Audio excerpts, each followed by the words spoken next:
संकल्प दोहराना,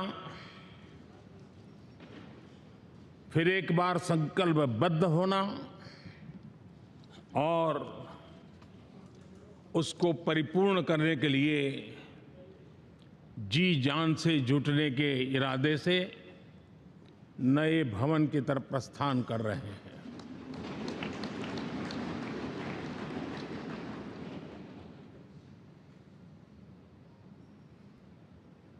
सम्माननीय सभागृह, ये भवन और उसमें भी ये सेंट्रल हॉल एक प्रकार से हमारी भावनाओं से भरा हुआ है। हमें भावुक भी करता है और हमें हमारे कर्तव्य के लिए प्रेरित भी करता है। आजादी के पूर्व ये खंड एक प्रकार से लाइब्रेरी के रूप में इस्तेमाल होता था, लेकिन बाद में संविधान सभा की बैठकें यहाँ शुरू हुई और उन संविधान सभा की बैठकों के द्वारा गहन चर्चा विचारणा कर करके हमारा संविधान यहीं पर आकार लिया। यहीं पर 1947 में अंग्रेजी हुकूमत ने सत्ता हस्तांतरण किया, उस प्रक्रिया का भी साक्षी हमारा ये सेंट्रल हॉल है। इसी सेंट्रल हॉल में भारत के तिरंगे को अपनाया गया, हमारे राष्ट्रगान को अपनाया गया और ऐतिहासिक अवसरों पर आजादी के बाद भी सभी सरकारों के दरमियान अनेक अवसर आए जब दोनों सदनों ने मिलकर के यहाँ पर भारत के भाग्य को गढ़ने के पर विचार किया, सहमति बनाई और निर्णय भी किए। 1952 के बाद दुनिया के करीब 41 राष्ट्राध्यक्षों ने इस सेंट्रल हॉल में हमारे सभी माननीय सांसदों को संबोधित किया है।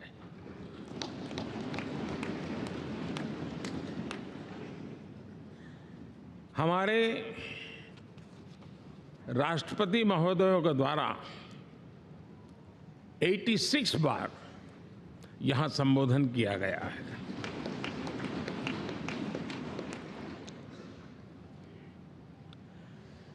बीते 7 दशकों में जो भी साथी इन जिम्मेवारियों से गुजरे हैं, जिम्मेवारियों को संभाली है, अनेक कानूनों, अनेक संशोधन और अनेक सुधारों का हिस्सा रहे हैं। अभी तक लोकसभा और राज्यसभा ने मिलकर करीब करीब 4000 से अधिक कानून पास किए हैं।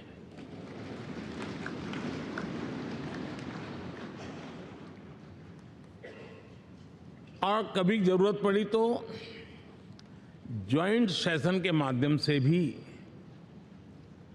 कानून पारित करने की दिशा में रणनीति बनानी पड़ी और उसके तहत भी दहेज रोकथाम कानून हो, बैंकिंग सर्विस कमीशन बिल हो, आतंक से लड़ने के लिए कानून हो, ये संयुक्त सत्र में पास किए गए हैं, इसी गृह में पास किए गए।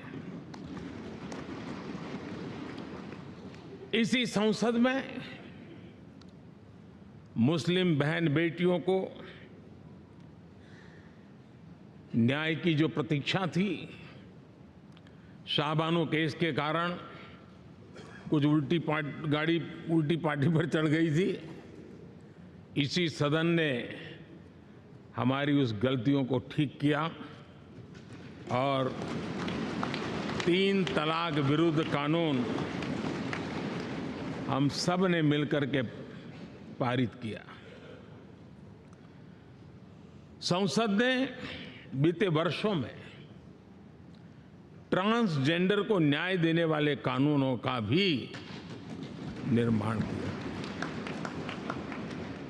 इसके माध्यम से हम ट्रांसजेंडर के प्रति सद्भाव और सम्मान के भाव के साथ उनको नौकरी, शिक्षा, स्वास्थ्य, बाकी जो सुविधाएं हैं, एक गरिमा के साथ प्राप्त कर सके, इसकी दिशा में हम आगे बढ़े। हम सभी ने मिलकर हमारे दिव्यांगजनों के लिए भी उनकी ज़रूरतों को देखते हुए, उनके एस्पिरेशंस को देखते हुए ऐसे कानूनों का निर्माण किया जो उनके लिए उज्जवल भविष्य की गारंटी बन रहे हैं। आर्टिकल 370 हटाने से लेकर वो विषय ऐसा रहा जो शायद ही कोई दशक ऐसा होगा कि चर्चा न हुई हो, चिंता न हुई हो और मांग न हुई हो। आक्रोश भी व्यक्त हुआ, सभागृह में भी हुआ, सभागृह के बाहर भी हुआ। लेकिन हम सबका सौभाग्य है कि हमें सदन में आर्टिकल 370 से मुक्ति पाने का, अलगाववाद, आतंकवाद के खिलाफ लड़ाई लड़ने का एक बड़ा महत्वपूर्ण कदम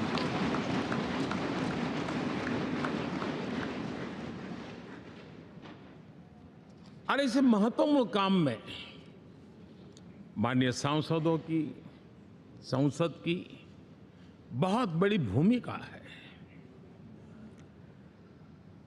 जम्मू कश्मीर में इसी सदन में निर्मित हुआ संविधान हमारे पूर्वजों ने दिया हुआ वो महामूल्य दस्तावेज जम्मू कश्मीर में लागू करते हैं तो इस मिट्टी को प्रणाम करने का मन करता है। आज जम्मू और कश्मीर शांति और विकास के रास्ते पर चलने के लिए प्रतिबद्ध हुआ है और नए उमंग, नए उत्साह, नए संकल्प के साथ जम्मू कश्मीर के लोग आगे बढ़ने का कोई मौका अब छोड़ना नहीं चाहते हैं। ये दिखाता है कि संसद के सदस्यों ने मिलकर के संसद के भवन में कितने महत्वपूर्ण काम किए हैं। माननीय सांसदगण, लाल किले से मैंने कहा था यही समय है, सही समय है।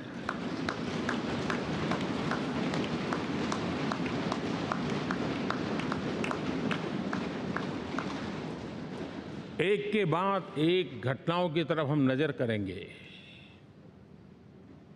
हर घटना इस बात का गवाह दे रही है कि आज भारत एक नई चेतना के साथ पुनर्जागृत हो चुका है।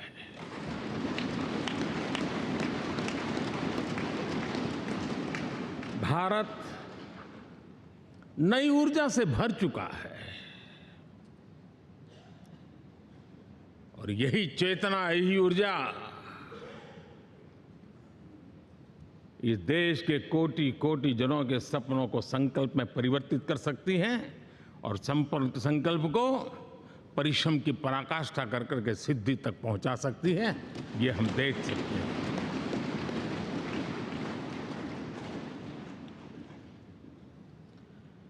और मेरा विश्वास है देश जिस दिशा में चल पड़ा है इच्छित परिणाम अवश्य प्राप्त होंगे।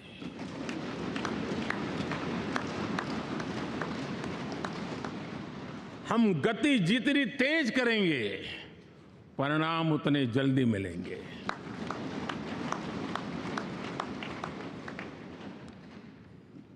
आज भारत 5वीं अर्थव्यवस्था पर पहुंचा है, लेकिन पहले 3 में पहुंचने के संकल्प के साथ बढ़ रहा है।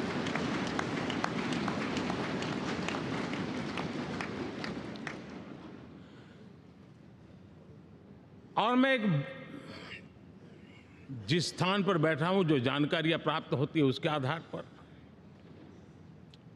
विश्व के गणमान्य लोगों से बातचीत करता हूं, उसके आधार पर मैं बड़े विश्वास से कह रहा हूं, हम में से कुछ लोगों की निराशा हो सकती है, लेकिन दुनिया आश्वस्त है कि भारत टॉप 3 में पहुंच के रहेगा।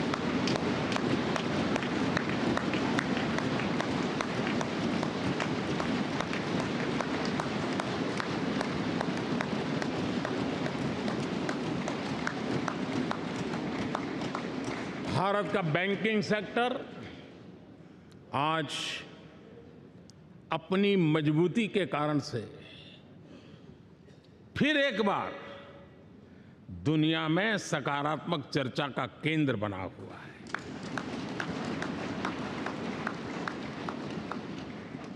भारत का गवर्नेंस का मॉडल, यूपीआई, डिजिटल स्टैक,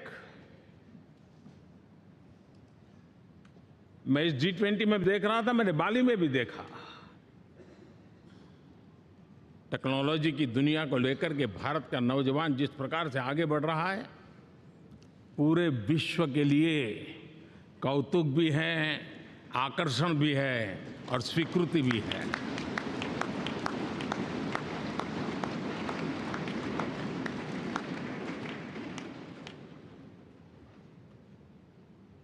हम सब उस ऐसे कालखंड में हैं, मैं कहूँगा हम लोग एक भाग्यवान लोग हैं। ऐसी भाग्यवान समय में हमें कुछ दायित्व निभाने का अवसर आया है, और हमारा सबसे बड़ा भाग्य है कि आज इंडियन एस्पिरेशंस उस ऊंचाई पर हैं जो शायद पिछले 1000 साल में नहीं रहे होंगे।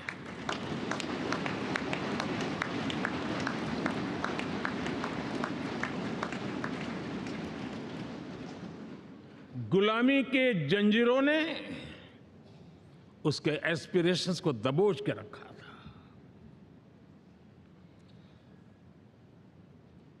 उसकी भावनाओं को तहस नहस कर दिया था। आजाद भारत में अपने सपने संजो रहा था, चुनौतियों से जूझ रहा था,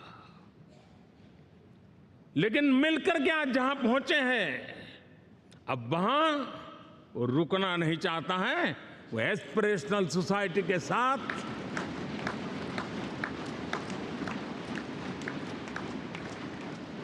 नए लक्ष्य गढ़ना चाहता है।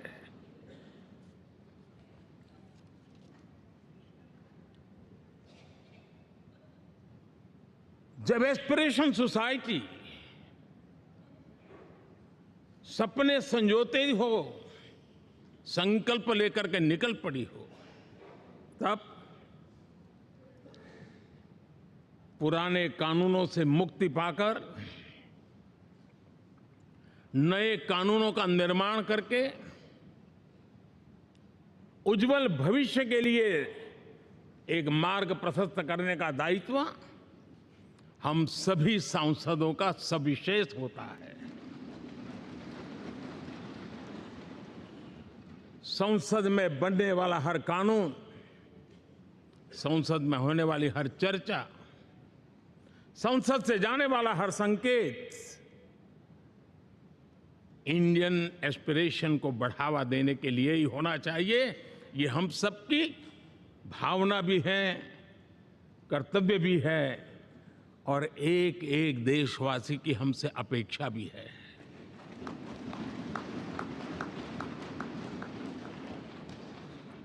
हम जो भी रिफॉर्म करें उसके मूल में इंडियन एस्पिरेशन सबसे सर्वोच्च पद पर होना चाहिए, प्राथमिकता पर होना चाहिए।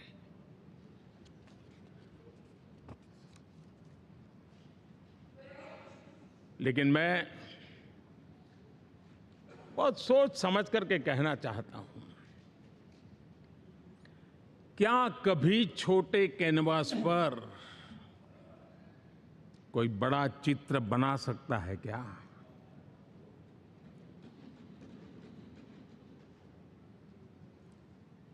जैसे छोटे कैनवास पर बड़ा चित्र नहीं बन सकता, वैसे हम भी अगर हमारे सोचने के कैनवास को बड़ा नहीं कर सकते तो भव्य भारत का चित्र भी हम नहीं अंकित कर सकते।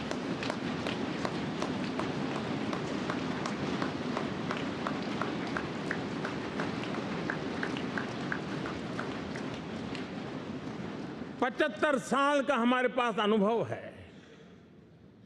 हमारे पूर्वजों ने जो कुछ भी रास्ते बनाए उससे हमने सीखा है। हमारे पास एक बहुत बड़ी विरासत है। इस विरासत के साथ अगर हमारे सपने, हमारे संकल्प जुड़ जाए, हमारा सोचने का दायरा बदल जाए, हमारा कैनवास बड़ा हो जाए, तो हम भी उस भव्य भारत के चित्र को अंकित कर सकते हैं, उस तस्वीर का खाका खींच सकते हैं, उसमें रंग भरने का काम हम भी कर सकते हैं और आने वाली पीढ़ी को वो भव्य दिव्य मां भारती के हम उनको सुपुर्द कर सकते हैं। दोस्तों, अमृतकाल के 25 वर्षों में भारत को अब बड़े कैनवास पर काम करना ही होगा। अब हमारे लिए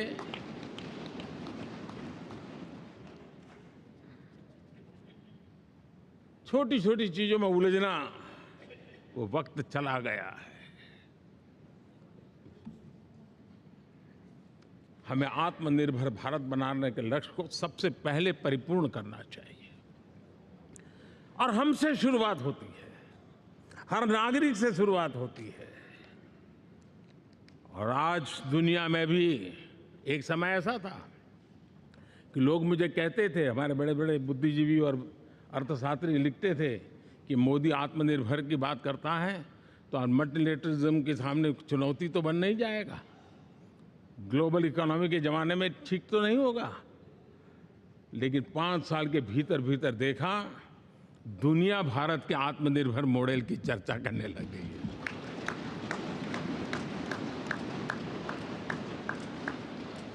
और कौन हिंदुस्तानी नहीं चाहेगा कि डिफेंस सेक्टर में आत्मनिर्भर हो, एनर्जी सेक्टर में हम आत्मनिर्भर हो, एडिबल ऑयल, क्या इस देश को आत्मनिर्भर नहीं होना चाहिए?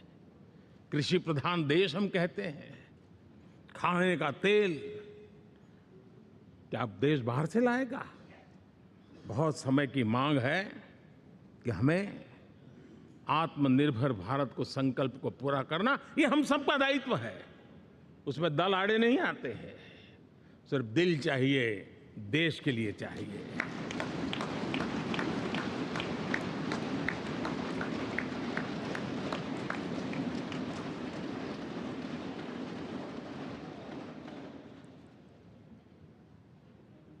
हमें अब मैन्युफैक्चरिंग सेक्टर में दुनिया में सर्वश्रेष्ठ बनने की दिशा में ही कदम रखने होंगे। और मैंने एक बार लाल किले से कहा था, जीरो डिफेक्ट जीरो इफेक्ट।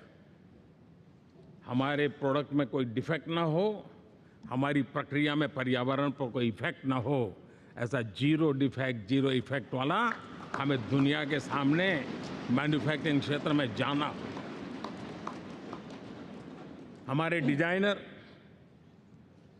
हमारे यहाँ निर्माण हो रही डिजाइन्स, हमारे सॉफ्टवेयर, हमारे एग्रीकल्चर प्रोडक्ट्स, हमारे हस्तशिल्प, हर क्षेत्र में अब हमें वैश्विक मापदंडों को पार करने के इरादे से ही चलना चाहिए, तब जाकर के विश्व के अंदर हम अपना झंडा फहरा सकते हैं। मेरे गांव में मेरा सबसे अच्छा माल हो इतनी बात नहीं चलेगी, मेरे राज्य में मेरा सबसे अच्छा प्रोडक्ट नहीं चलेगा, मेरे देश में मेरा सबसे अच्छा प्रोडक्ट नहीं चलेगा, दुनिया में मेरा प्रोडक्ट सबसे अच्छा होगा। ये भाव हमें पैदा होगा।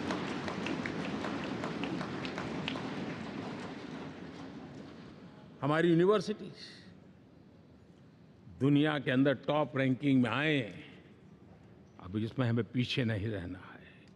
हमारे शिक्षा जगत को नई नेशनल एजुकेशन पॉलिसी मिली है, एक खुलापन है, सर्वस्वीकृत बनी है, उसके सहारे अब हमें चल पड़ना है। और दुनिया के टॉप मोस्ट यूनिवर्सिटीज में अभी जब G20 में विश्व के मेहमान आए तो मैंने नालंदा की एक तस्वीर रखी थी वहाँ, और जब मैं दुनिया को कहता था 1500 साल पहले मेरे देश में दुनिया की उत्तम से उत्तम यूनिवर्सिटी हुआ करती थी, तो उन सुनते ही रह जाते थे।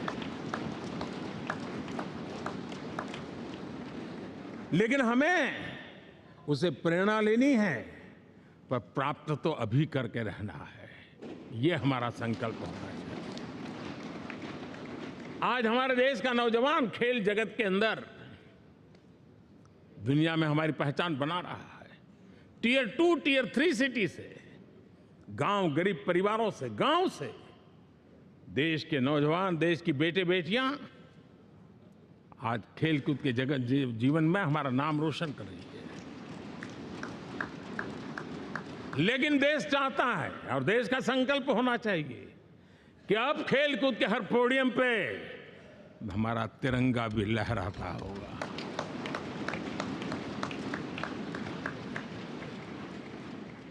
हमें अब पूरा हमारा दिमाग क्वालिटी पर फोकस करना ही होगा, ताकि हम विश्व की आशा अपेक्षाओं के अनुकूल और भारत के सामान्य मानव के जीवन में भी क्वालिटी ऑफ लाइफ के प्रति जो एस्पिरेशन बढ़ा है उसको हम एड्रेस कर पाए। और जैसे मैंने कहा कि हम भाग्यवान हैं कि हम उस समय काम कर रहे हैं जब समाज अपने आप एक एस्पिरेशनल सोसाइटी है। हमारा और भी एक भाग्य है कि हम उस समय हैं जब हिंदुस्तान युवा देश है। हम दुनिया में सबसे ज्यादा जन आबादी वाला तो देश बने ही हैं, लेकिन सबसे बड़ी आबादी, उसमें भी सबसे युवा, ये पहली बार हुआ है।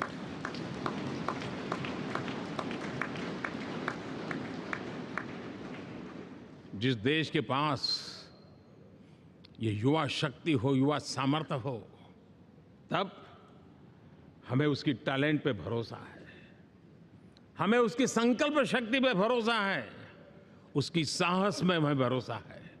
और इसलिए हम चाहते हैं कि दुनिया में भारत का युवा अग्रिम पंक्ति में नजर आना चाहिए, वो स्थिति पैदा होनी चाहिए। आज पूरी दुनिया को स्किल मैन पावर की बहुत बड़ी जरूरत है, और भारत विश्व की इस आवश्यकता की पूर्ति के लिए अपने आप को सज्ज कर सकता है और उन आवश्यकताओं को पूरी कर करके दुनिया में अपनी एक जगह भी बना सकता है। और इसलिए विश्व में उनकी आवश्यकता के लिए किस प्रकार के मैन पावर की जरूरत है, किस प्रकार के उनको ह्यूमन रिसोर्स की जरूरत है, उस स्किल मैपिंग का काम भी चल रहा है। और उस स्किल मैपिंग के अनुसार भारत के अंदर स्किल डेवलपमेंट की तरफ हम बल दे रहे हैं। और जितना ज्यादा हम स्किल डेवलपमेंट पर बल देंगे, भारत के नौजवानों का सामर्थ्य विश्व में अपना डंका बजाने में कोई कमी नहीं रखेगा। और हिंदुस्तानी जहां गया है उसने अच्छाई की छाप छोड़ी है, कुछ कर गुजरने की छाप छोड़ी है। ये सामर्थ्य हमारे अंदर पहले से पड़ा हुआ है, और हमारे पहले जो लोग गए हैं उन्होंने इससे छवि भी बना के रखी हुई है। आपने देखा होगा पिछले दिनों करीब 150 नर्सिंग कॉलेज एक साथ खोलने का निर्णय किया। पूरे दुनिया में बहुत बड़ी रिक्वायरमेंट है नर्सिंग की। हमारी बहन, हमारी बेटियां, हमारे बेटे उस क्षेत्र में दुनिया में पहुंच सकते हैं, आसानी से पहुंच सकते हैं। पूरे विश्व की जरूरत है, और ये तो मानवता का काम है जिसमें हम पीछे नहीं रहेंगे। आज मेडिकल कॉलेजेस का इतना व्यापक रूप से निर्माण, देश की आवश्यकता तो पूरी करनी ही करनी है, दुनिया की आवश्यकताओं में भी योगदान दे सकते हैं। कहने का तात्पर्य यही है, हर छोटी चीज पर बारीकी से ध्यान देते हुए, उस पर अपना ध्यान केंद्रित करते हुए हमें आगे बढ़ना है। हमें भविष्य के लिए सही समय पर सही फैसले भी लेने होते हैं। हम फैसलों को टाल नहीं सकते हैं। हम राजनीतिक लाभ नुकसान के गणा भाग के अंदर अपने आप को बंधी नहीं बना सकते हैं। हमें तो देश के एस्पिरेशन के लिए हिम्मत के साथ नए निर्णय करने होते हैं। आज सोलर पावर के सफल मूवमेंट्स हमारी भावी पीढ़ी के लिए एनर्जी क्राइसिस से मुक्ति की गारंटी दे रहा है। आज मिशन हाइड्रोजन आने वाले दिनों में जो एनवायरनमेंट की चिंता है, जो टेक्नोलॉजी में बदलाव आ रहा है, उसके समाधान का रास्ता देने का सामर्थ्य रखती है। आज हमारा सेमीकंडक्टर जिस प्रकार से जीवन चलाने में हमारे हृदय की जरूरत रहती है, वैसे ही आज हमारी टेक्नोलॉजी चिप्स के बिना चल नहीं सकती और सेमीकंडक्टर उसके लिए बहुत अनिवार्य हैं। उस दिशा में हम आगे जा कर के इलेक्ट्रॉनिक मैन्युफैक्चरिंग में कोई रुकावट ना आए और जीवन कहीं अटक न जाए, उसलिए एक बहुत बड़ी मात्रा में हम काम कर रहे हैं। जल जीवन मिशन, हर जिले में 75 अमृत सरोवर, हमारी भावी पीढ़ी को, हमारे बच्चों के भी बच्चे, उनको कभी पानी के बिना तरसना न पड़े, इसकी चिंता हम आज कर रहे हैं। विश्व के बाजार में हमारा हर व्यापार कारोबार पहुंचे,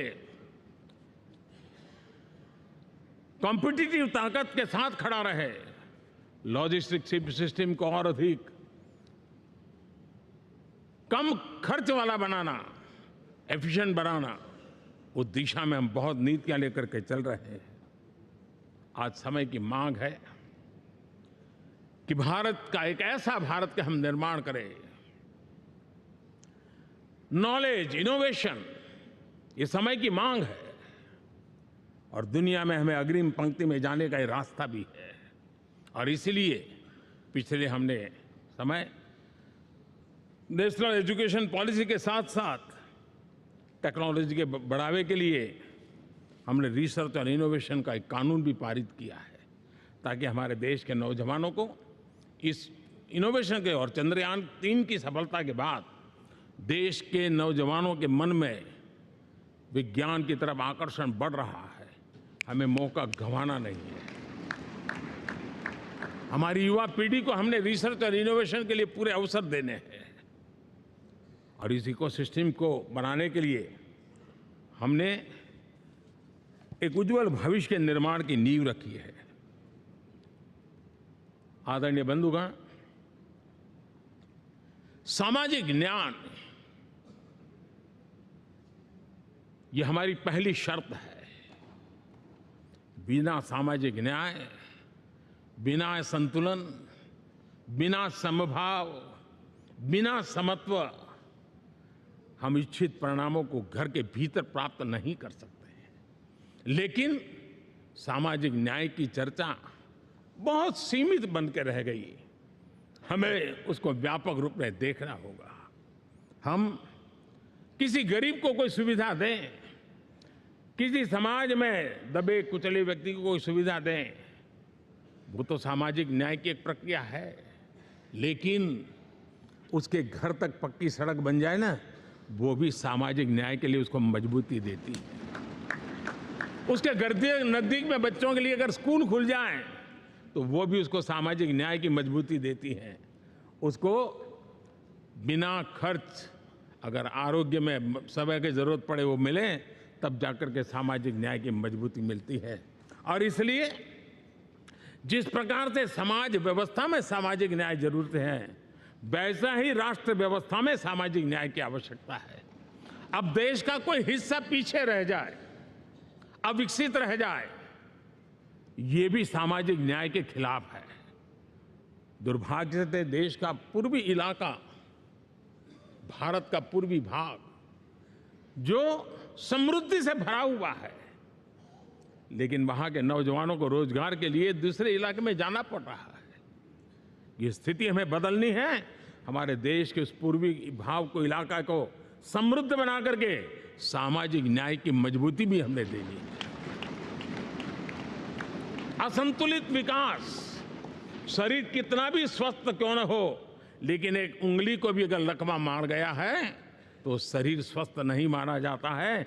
भारत कितना ही समृद्ध हो, लेकिन कोई अंग उसका दुर्बल रह जाए तो भारत समृद्धि में पीछे है, मानना पड़ेगा। और इसलिए हम सर्वांगीण विकास के पक्ष में, सामाजिक न्याय की उस ऊंचाई को प्राप्त करने के पक्ष में, दिशा में हमें आगे बढ़ना है। चाहे पूर्वी भारत हो, चाहे नॉर्थ ईस्ट हो, हमें उन चीजों को प्राप्त करना। और उसी लिए जो रणनीति कितनी सफल हुई है, 100 एस्पिरेशनल डिस्ट्रिक्ट पर विशेष काम किया, नौजवान अफसरों को लगाया गया, एक स्ट्रेटेजी बनाई गई। आज दुनिया उस मॉडल की चर्चा कर रही है और आज 100 डिस्ट्रिक्ट, देश के कोने कोने में जो पीछे माने जाते थे उसको बोझ मान लिया गया था। आज स्थिति ये बनी है कि 100 डिस्ट्रिक्ट अपने अपने राज्य में लीड कर रहे हैं, राज्य की एवरेज से भी ऊपर जा रहे हैं। और इस सफलता को देख करके, सामाजिक न्याय की इस भावना को मजबूत करते हुए 100 डिस्ट्रिक्ट में से आगे बढ़ करके अब जमीनी स्तर पर ले जाने के लिए 500 ब्लॉक तक उनको एस्पिरेशनल डिस्ट्रिक्ट ब्लॉक के नाते आइडेंटिफाई करके उसको मजबूती करने देने का काम चल रहा है। और मुझे विश्वास है ये एस्पिरेशनल ब्लॉक्स हैं, वो एक विकास का नया मॉडल बनने वाले हैं। वो एक प्रकार से देश के विकास के एक नए ऊर्जा केंद्र बनने की संभावना रखते हैं और उस दिशा में भी हम आगे बढ़ रहे हैं। माननीय सांसदगण, आज विश्व की नजर भारत पर है।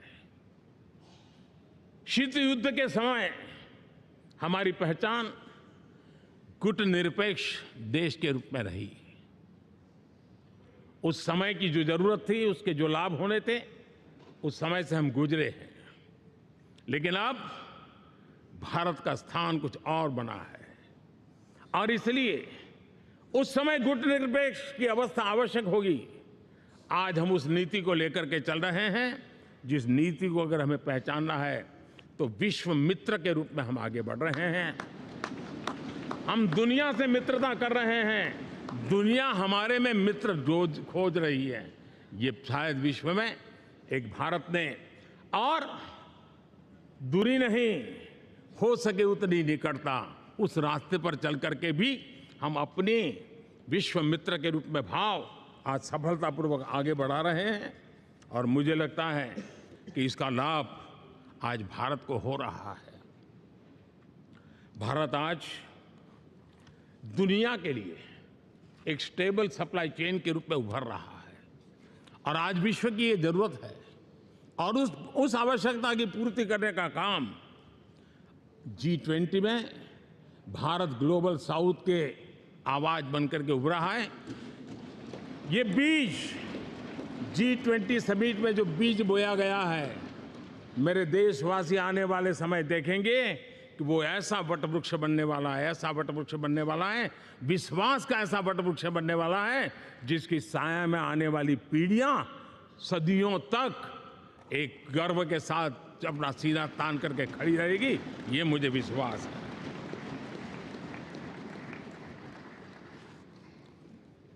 इस G20 में एक बहुत बड़ा काम हमने किया है, बायोफ्यूल अलायंस का। हम विश्व के नेतृत्व करते रहे, दिशा दे रहे हैं और विश्व को बायोफ्यूल अलायंस में दुनिया के सभी देश देखते ही देखते उसकी सदस्यता ले रहे थे और एक बहुत बड़ा आंदोलन खड़ा होने जा रहा है और जिसका नेतृत्व ये हमारा भारत कर रहा है।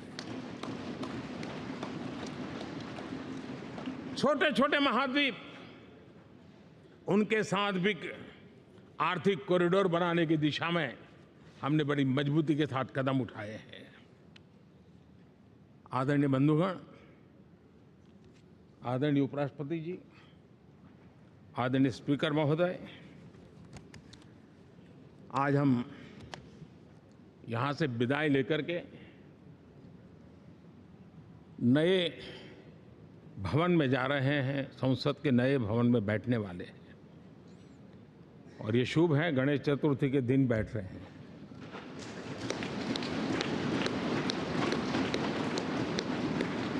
लेकिन मैं एक आप दोनों महानुभावों को एक प्रार्थना कर रहा हूं, एक विचार आपके सामने रख रहा हूं। मैं आशा करता हूं कि आप दोनों मिलकर के उस विचार पर जहां भी जरूरत पड़े मंथन करके कुछ निर्णय अवश्य कीजिए। और मेरी प्रार्थना है, मेरा सुझाव है कि अब हम जब नए सदन में जा रहे हैं तब इसकी गरिमा कभी भी कम नहीं होनी चाहिए।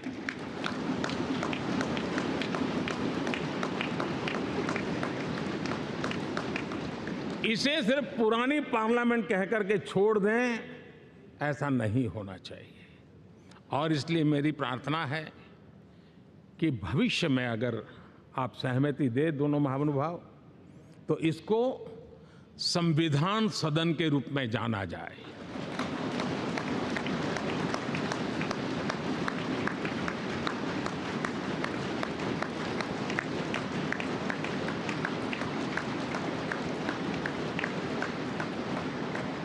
ताकि ये हमेशा हमारे रक्षा के लिए हमारी जीवन प्रेरणा बनी रहेगी। और जब संविधान सदन कहेंगे तब उन महापुरुषों का याद भी उसके साथ जुड़ जाएगी जो कभी संविधान सभा में यहाँ बैठा करते थे, गणमान्य महापुरुष बैठा करते थे। और इसलिए भावी पीढ़ी को ये तोहफा भी देने का अवसर हमें जाने नहीं देना चाहिए। मैं फिर एक बार इस पवित्र भूमि को प्रणाम करता हूँ।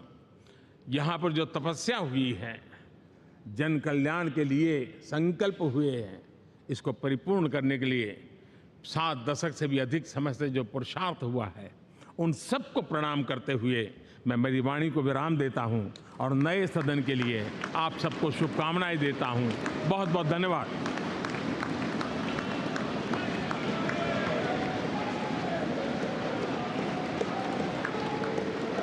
बहुत बहुत धन्यवाद मान्यवर